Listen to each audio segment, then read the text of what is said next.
மதுரந்தா south side India பார் ஜாகிரத தப்பாக தொட்டாக்கவா எங்க வண்ணம் கருப்பு செவப்பு சா எங்க கதை அகர முதல தொட்டு தாடி கிளம்ப பிளட் உதிச்சது உதய சூரியன் பார் ஆட்டம் பூட்ட கொட்டிய புதிச்சதால் மாறமாட்டோம் வெளிச்சம் கிடைச்சதா எங்க கதை அகர முதல தொட்டு அறிஞர் அண்ணா பிளட் அகர முதல தொட்டு தலைவர் கலைஞர் பிளட் அகர முதல தொட்டு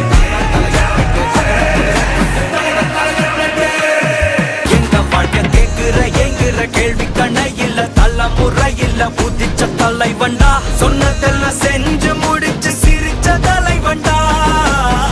மக்களெல்லாம் பிரிக்க நினைக்கும் சாதி மதத்தையும் சக்கட புத்தியும் எதிர்த்தைய கொண்டா ஊருக்குள்ள நீதிய தன்னை விதைச்சைய கொண்டா